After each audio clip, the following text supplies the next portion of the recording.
Hello and welcome back to Planet Nibiru. As most of you guys know, I am a developer, coder, computer programmer, multimedia developer for my day job, and this obviously is just a hobby for me. So I was reading in one of the sites that I usually check out. It's recode.net.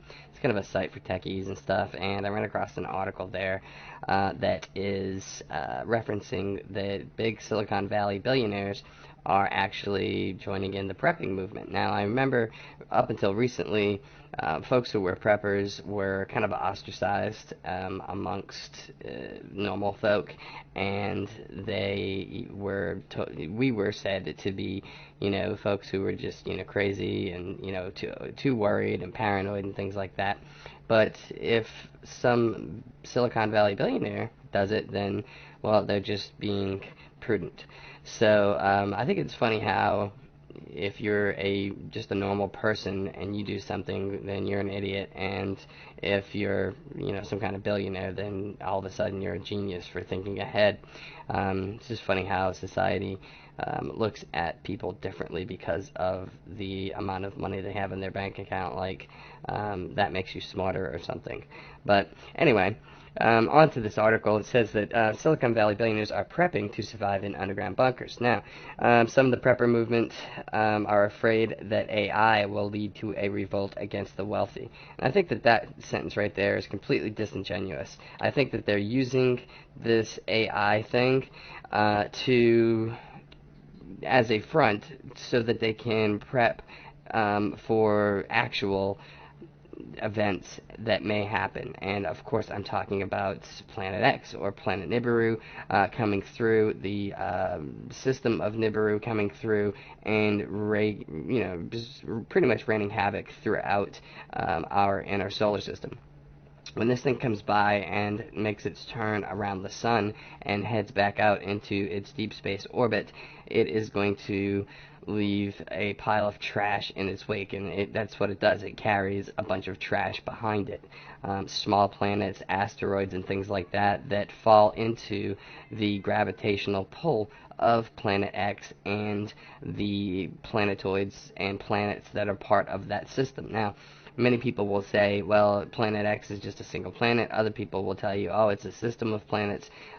Personally, I tend to believe it's more than one planet.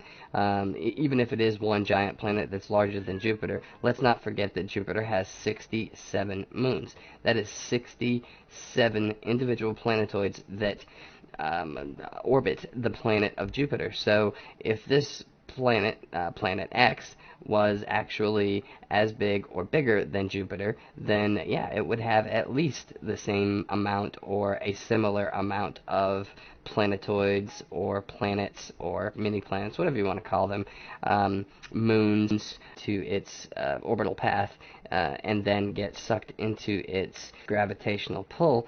Yeah, it's going to drag those around behind it, just like Jupiter is dragging around 67 moons on its path through space. Whatever this is, this Nibiru, whether it's a group of planets or whether it is one giant planet, it's going to have a lot of trash and other objects that we can call either moons or planets or planetoids. It's going to have other smaller things behind it that it's dragging through. So it comes through our solar system, it is going to just raise heck. It is going to cause all manner of problems. And anybody on the surface of these planets are going to be very much at risk. Now, just because you have an underground bunker doesn't mean that you will not be at risk, because if it comes close enough, there will be massive volcanism and massive earthquakes or seismic events that could trap you in this bunker, and it will be, in effect, a little coffin, or a very large and nice coffin if you happen to be one of these Silicon Valley billionaires, because their underground bunkers are actually very, very nice. But it will just end up being a very nice, expensive coffin, which, you have to say, I mean, if you're gonna go anyway, if you're gonna either die on the surface or die underground in comfort, which one's really better? Personally, I'd rather die on the surface because at least I have freedom to move about and not, just be stuck in one place, as to where if you're locked down in the bunker, yeah, you're safe from anything coming in, like small asteroids and, space rocks and things like that that'll be raining down in a Sodom and Gomorrah-like fashion. If our what we know about, or what we think we know about, Planet X is correct, and it is dragging all this trash behind it. This would be millions and millions and millions of little, basketball-sized to, maybe a small car-sized, asteroids that are coming behind it. That, they're not big enough to actually qualify as, a planetoid or something like that, but they are, rather large pieces of rock that will be, burning in through our atmosphere. And, even if they don't make contact with the planet, look at what the Chelyabinsk asteroid did, when it airbursted over Russia. A few years back. There were over 1,500 people hurt. It blew out windows. It blew out doors. It rained down destruction over a 1,500 square mile area. And this was one rock that came in and airbursted. Imagine thousands. Now imagine hundreds of thousands. Now imagine millions. It would literally be hell on earth. And the folks who do have access to underground bunkers and shelters would definitely be using them now. Personally, even if I had one, I'd try and stay near the door and on the surface as long as I could, and then if it came to the point where things were raining down and there was no seismic events, then go down. But I would be very, very wary of seismic events, because once you're down there, you're kind of stuck. And if the earth shifts, or the crustal rock shifts, it could close off your shafts that lead to your entrance and exits, and then you're basically stuck down there. And even if you have enough food and water for years, you're still going to end up dying down there when the food and water runs out. Not to mention, you have to have air shafts, so that would not be a very nice death. But it says here that one of the more peculiar hobbies that are popular among Silicon Valley elite is an obsession with preparing to survive end times. Its adherents are commonly called preppers. It's the topic of an essay in the New Yorker this week, which is Survival of the Richest, by Evan Osnos, and also delves into why tech billionaires are particularly attracted to the idea.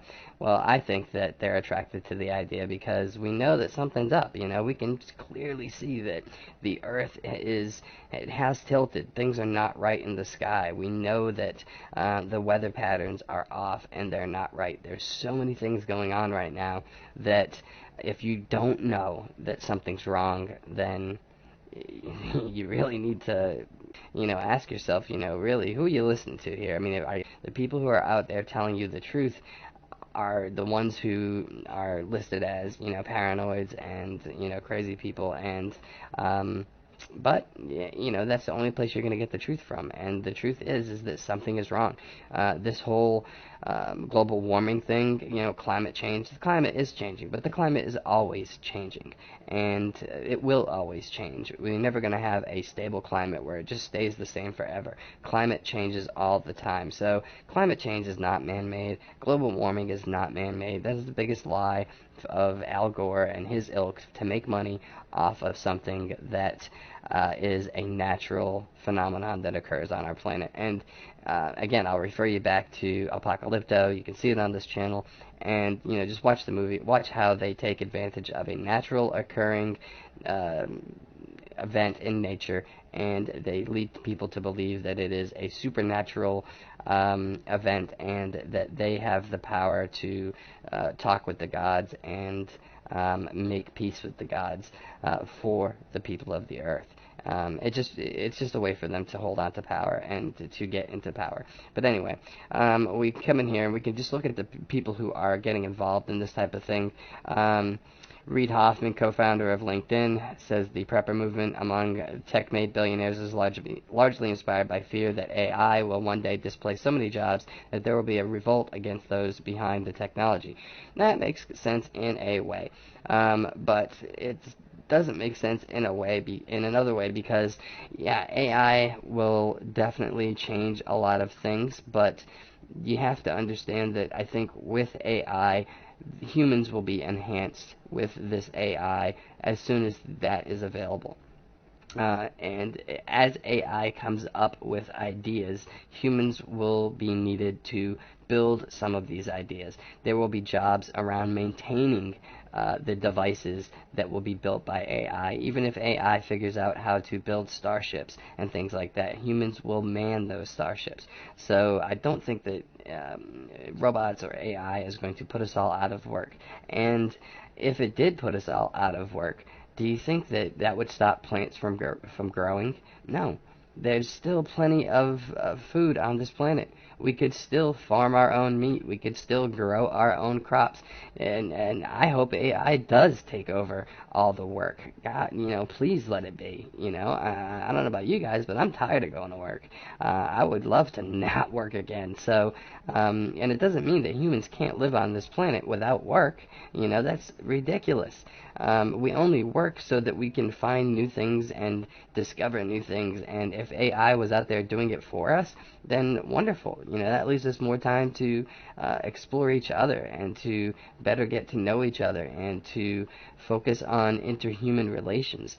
I just don't see AI as a bad thing, however, and I don't think that these people do either. I think they're much smarter than that. I think that they realize that, AI could possibly have that effect, and they might be able to spin it like it has that effect, but I think that what they're really worried about is the things that are much more likely to happen, which is, whether it's a event that is caused by Planet X, or whether it's a natural event where, let's say, the planet is warming and the ice caps do melt and the seas do rise, and we have a massive change in weather, and it ends up killing a lot of people and things like that.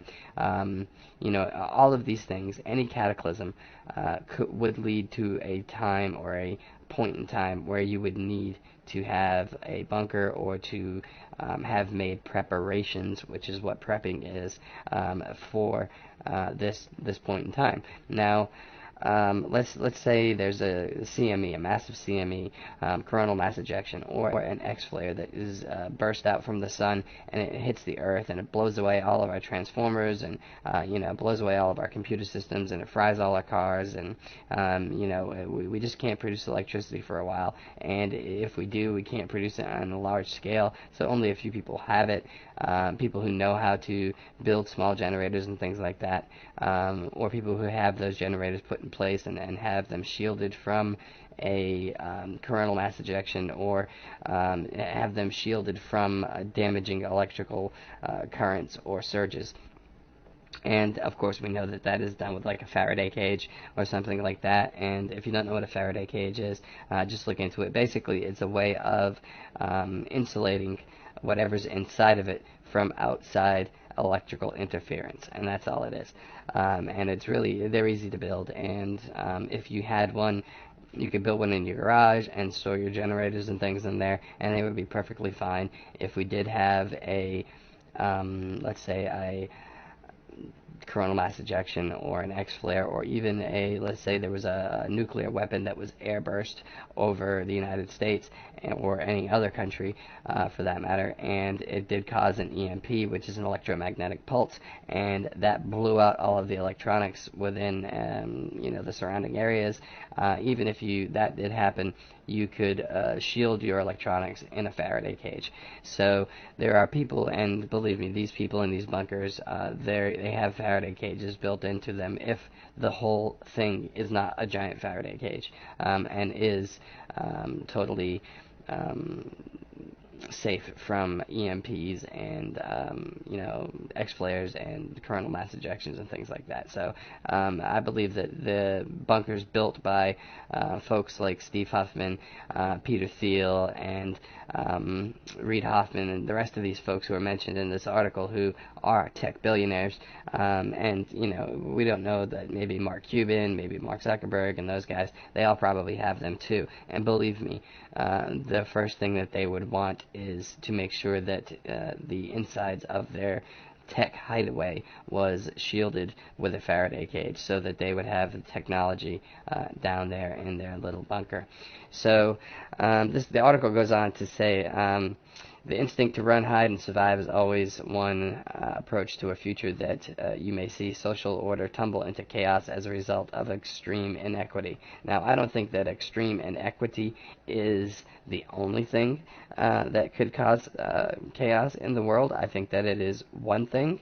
Covered a little bit of the survival stuff on this channel, and I do want to take this quick moment to give a shout out to one of my subscribers who I've recently been discussing some survival stuff with. Janine, hey, how you doing? We were recently talking about some different survival channels that I think are very awesome. So I definitely would say, if you guys are not into prepping now, if you I have a hard time believing that anybody would believe in Planet X or would believe in Nibiru and not prep. If you believe that this thing is out there, you need to be prepping, especially if you believe. There's folks that I know who prep and they don't believe in any of this stuff. They just like being prepared for things, which is great. I mean, we all should be doing that. We should take a page from their book and do that. However, if you do believe in these things that could cause cataclysm on Earth, then you really need to be preparing. And there's a lot of great channels out there.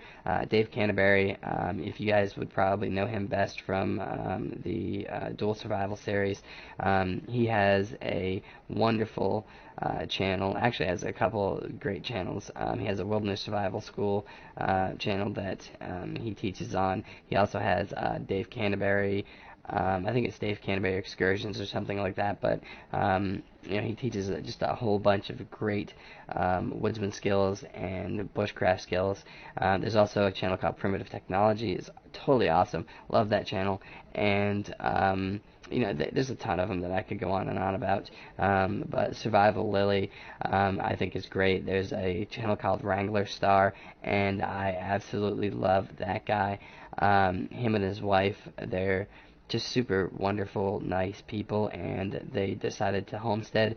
They were, I believe his wife was in accounting or something, and he had a job in the city, and they were both city dwellers. They decided to move out to the country and to homestead, and they did it. They have a really nice homestead now. They have animals, they have, they grow food, they have a wonderful home that they built, a wonderful shop, and he is a very, very, very he's a wealth of knowledge when it comes to not only homesteading but building tools and using tools, keeping your tools in top working order, and just everything that you could think of when it comes to working with wood. Their lifestyle is just very, very interesting. It's a great channel to follow. It's a great channel to watch.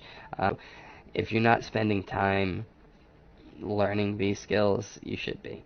And that's pretty much all I'm going to say on that. And with that, I'm going to end this video because I do have another Mandela Effect video I'm going to jump on and start, and that should be out in the next couple days. But I just wanted to share this with you guys because I don't think that we talk enough on this channel. We talk about Planet X, we talk about Nibiru, but we don't talk about what to do to prepare for it and to make it through it. So that's one of the things I think I'm going to try and change in 2017. I hope you guys are having a great week, and we do have some more Planet X information coming out this week, but I do want to get to that next Mandela Effect video because I did find a ton of good stuff. So be on the lookout for that, and we will be talking to you guys soon.